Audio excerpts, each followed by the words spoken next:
Eh bien bonjour et bienvenue sur l'espace dédié au site mécaniqueuniverselle.net. Le site qui vise à démontrer que l'humanité dans son ensemble, le phénomène humain, travaille sans le savoir à construire un état de perfection. Alors cet état de perfection est à venir, bien entendu, il est de perfection indépassable, on va dire même.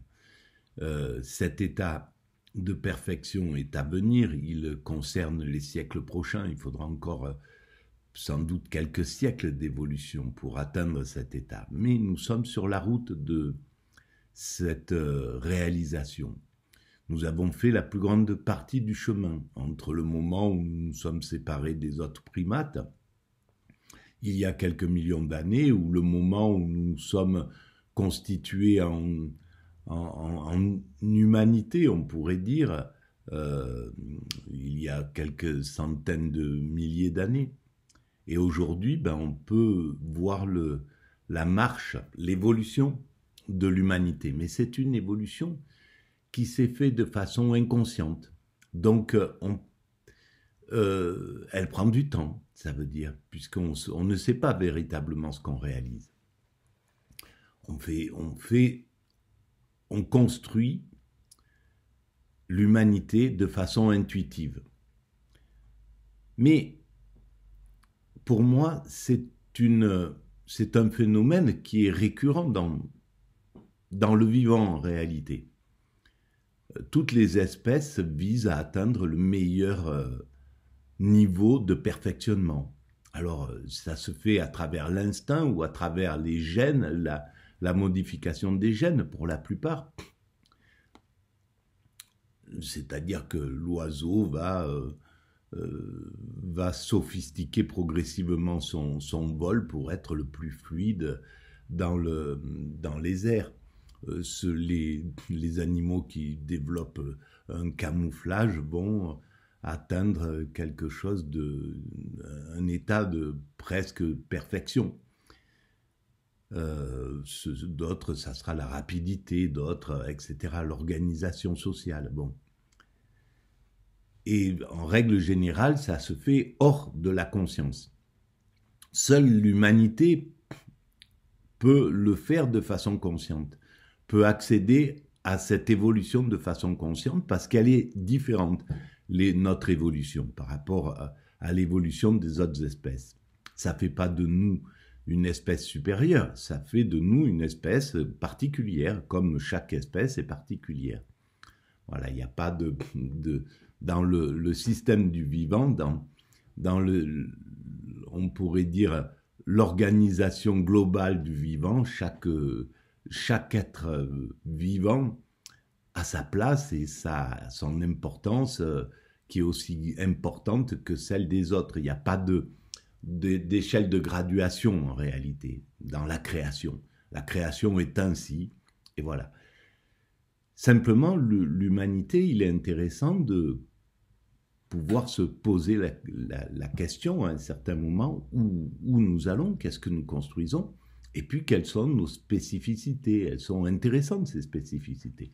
Nous sommes la seule espèce, pour l'instant, on n'a aucune preuve qu'il existe d'autres systèmes vivants dans d'autres galaxies ou ailleurs, même si certains le supposent très fortement, mais tant qu'on n'a pas de preuves, on peut considérer la Terre comme la seule planète qui a des organismes vivants.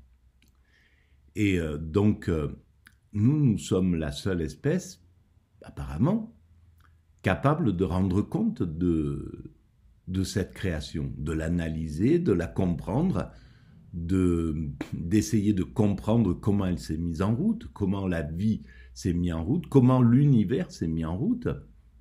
C'est incroyable quand même quand on y réfléchit. On mesure pas, à mon avis, la puissance de cette spécificité. Alors, bon là je vois qu'il y a un sacré reflet qui vient sur... c'est un petit peu de soleil, ça fait du bien. par ces temps de neige. Donc voilà pour l'introduction de cette philosophie. Alors, c'est une philosophie atypique. J'ai pas de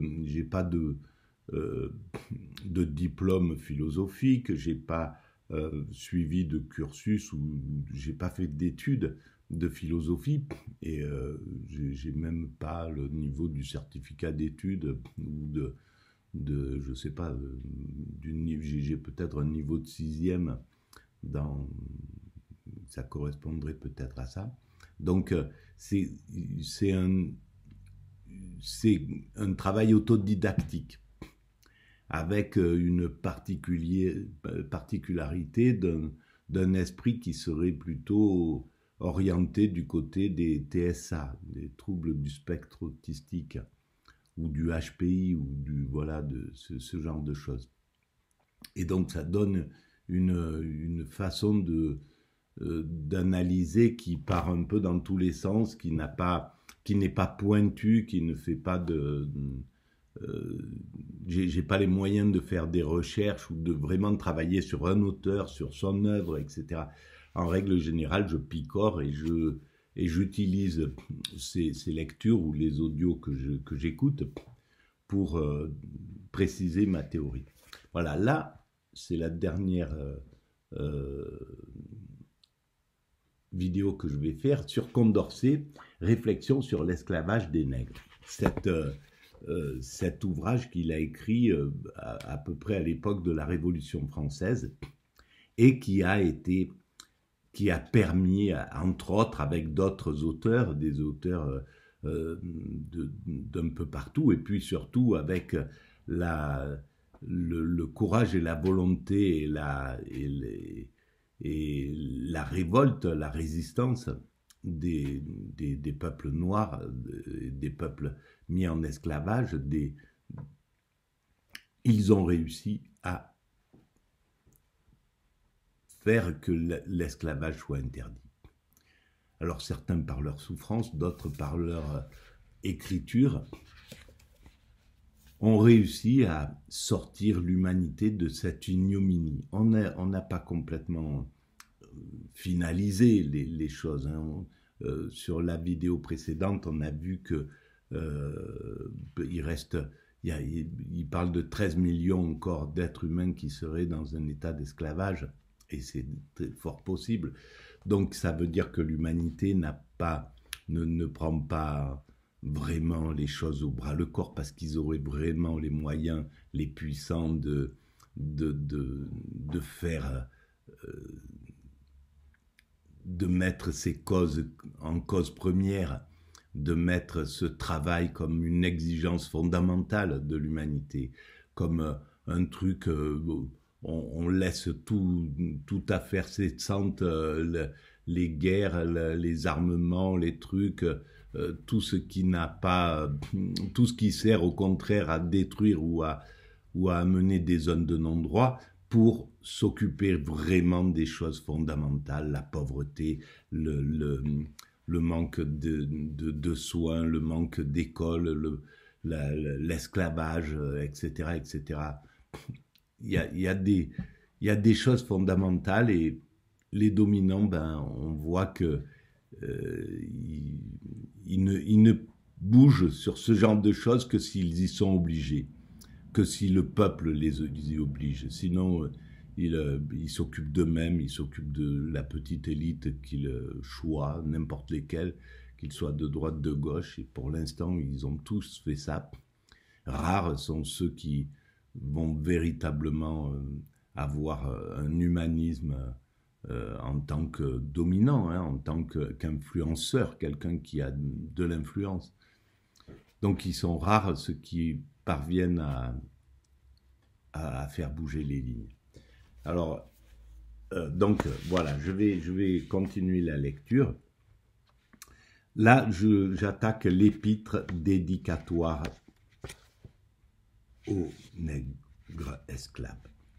Mes amis, écrit Condorcet, quoique je ne sois pas de la même couleur que vous, je vous ai toujours regardé comme mes frères. La nature vous a formé pour avoir le même esprit, la même raison, les mêmes vertus que les Blancs. Je ne parle ici que de ceux d'Europe, car pour les Blancs des colonies, je ne vous fais pas l'injure de les comparer avec vous. Je sais combien de fois votre fidélité, votre probité, votre courage ont fait rougir vos maîtres. Bien entendu qu'il y a 1000 fois plus de courage dans l'esclave que dans son maître, évidemment. Le maître domine parce qu'il a la perversion de pouvoir utiliser le système pyramidal, hein, c'est-à-dire avoir des gardes-chourmes qu'il paye grassement, etc. Et donc avec ce système pyramidal, il parvient à maîtriser l'ensemble. Mais c'est de l'intelligence adaptatrice, c'est l'intelligence basique, l'intelligence perverse. Ça, c'est pas, il y a pas de courage derrière tout ça. Si on allait chercher un homme dans les îles de l'Amérique, ce ne serait point parmi les gens de chair blanche qu'on le trouverait. Votre suffrage ne procure point de place dans les colonies. Votre protection ne fait point obtenir de pension. Vous n'avez pas de quoi soudoyer les avocats. Il n'est donc pas étonnant que vos maîtres trouvent plus de gens qui se déshonorent en défendant leur cause. Voilà, des avocats qui peuvent aller dans l'obscénité, en fait, pour défendre l'esclavagiste. Qui ne soit, que vous n'en avez trouvé, qui ne soit honoré en défendant la vôtre de cause. Il y a même des pays où ceux qui voudraient écrire en votre faveur n'en auraient pas la liberté. Tous ceux qui se sont enrichis dans les îles aux dépens de vos travaux et de vos souffrances ont à leur retour le droit de vous insulter dans des libelles calomnieux. Mais il n'est point permis de leur répondre. Telle est l'idée que vos maîtres ont de la bonté de leurs droits. Telle est la conscience qu'ils ont de leur humanité à votre égard. Et ils sont persuadés, parce qu'ils sont élevés dans cette tradition. Là, au XVIIIe siècle, c'était les fils d'esclavagistes qui étaient... voilà, il y avait déjà presque 2 siècles de mise en esclavage en Amérique.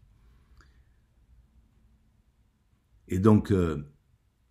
ils sont persuadés parce qu'ils ne peuvent faire autrement qu'être persuadés. C'est la mauvaise foi qu'ils sont obligés d'être dans la mauvaise foi. Ils sont obligés d'être dans ce narcissisme qui, comme un narcissique, un pervers narcissique, ne peut pas se juger, s'estimer. Il peut pas se mettre en doute, il peut pas douter parce que sinon il s'écroule. En réalité. Et là, c'est la même chose. L'esclavagiste qui douterait de la bienséance de l'esclavage, ben, il arrête tout. Il libère tout le monde et puis c'est fini. Donc, ils sont obligés d'être dans cette mauvaise foi imprégnée et ils transmettent ça à leurs enfants, ils éduquent leurs enfants comme ça, etc., etc. Et les colons ben, faisaient la même chose. Les colons... enseigner à leurs enfants qu'ils étaient supérieurs, etc., etc., et que ceux qui étaient colonisés le méritaient. Mais cette injustice n'a été pour moi qu'une raison de plus pour prendre, dans un pays libre, la défense de la liberté des hommes. Je sais que vous ne connaîtrez jamais cet ouvrage, et que la douceur d'être béni par vous me sera toujours refusé. Qu'est-ce qu'il écrit bien? Il faut le faire quand même à cette époque-là. Mais j'aurais satisfait mon cœur déchiré par le spectacle de vos mots, soulevé par l'insolence absurde des sophismes de vos tyrans. Je n'emploierai point l'éloquence, mais la raison. Je parlerai non des intérêts du commerce, mais des lois de la justice. Vos tyrans me reprocheront de ne dire que des choses communes et de n'avoir que des idées chimériques. En effet, Rien n'est plus commun que les maximes de l'humanité et de la justice. Rien n'est plus chimérique que de proposer aux hommes d'y conformer leur conduite. Voilà. Conformer votre conduite à ce qui fait que toutes les religions, et d'autant plus quand on se réclame du christianisme, toutes les religions ont les arguments pour montrer que l'homme doit être libre, qu'on doit respecter autrui, qu'on doit prendre autrui comme soi-même, qu'on doit se comporter avec lui comme soi-même, et que ce soit le monde chrétien qui ait fait cette... Ça veut dire tout simplement pas que le christianisme est mauvais, mais que ceux qui se disaient chrétiens n'avaient rien compris aux valeurs du Christ, n'avaient rien compris au christianisme en réalité, utiliser le christianisme comme sport de combat. Et c'est encore le cas aujourd'hui, bien entendu. Voilà.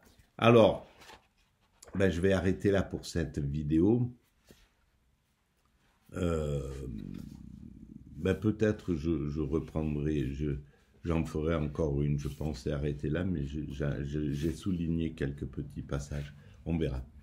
Voilà, en tout cas, si vous pensez que c'est... Je suis désolé, je suis malade là, donc j'ai la grippe et c'est un peu bloqué au niveau du crâne. Si vous pensez qu'il y a de l'intérêt à commencer à s'intéresser à la direction de l'humanité, à la finalité de l'humanité. Est-ce que l'humanité a une finalité? Est-ce que nous allons quelque part? Est-ce que nous construisons quelque chose sans le savoir? Voilà, tout ça, toutes ces questions-là. Si vous pensez qu'il est important maintenant de commencer à se les poser, parce que se les poser et y répondre, c'est pouvoir accéder facilement à l'universalité. L'universalité dont nous avons déjà construit toutes les structures, l'ONU, l'UNESCO, l'OMS, l'OMC, etc. On a construit toutes les structures pour pouvoir fonctionner universellement. On sait le faire maintenant. On peut le faire. On a vu qu'on peut arrêter l'humanité avec le Covid, voilà, en un claquement de doigts. On peut se réunir tous les chefs d'État dans un coin à New York, au siège de l'ONU. On peut circuler sur la planète comme on veut, etc. Donc, on voit que toutes les structures pour s'intéresser à cette question et puis pour mettre en place un système universel, c'est-à-dire la paix, tout simplement, parce que dans un système universel vraiment établi, pour l'instant, c'est un système nationaliste, c'est des systèmes nationaux reliés à l'universel, à l'ONU, mais c'est pas un système universel qui s'est imposé, mais il s'imposera. Alors ça prendra peut-être du temps encore pour l'imposer, mais l'humanité évolue très vite. Hein. Voilà, en 1910, il n'y avait pas la Société des Nations, il n'y avait pas l'idée de l'ONU, il n'y avait pas l'idée de l'universel encore. Et puis, c'est arrivé, on l'a posé. Donc voilà. Alors donc, si vous pensez que ça a de l'intérêt, vous pouvez mettre des pouces, des avis, vous pouvez vous abonner, vous pouvez établir des liens avec d'autres sites, votre site ou des sites, vous pouvez écrire des commentaires, vous pouvez envoyer le lien à vos amis et vous pouvez aller visiter le site mécaniqueuniverselle.net. Et puis maintenant, mais c'est un peu nouveau, et puis bon voilà, je vois que c'est pas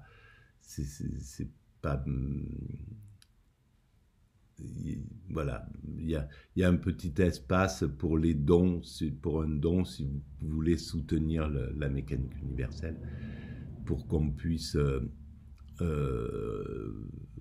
avoir un webmaster ou développer le site. Voilà, il il y a un lien qui renvoie vers cet espace.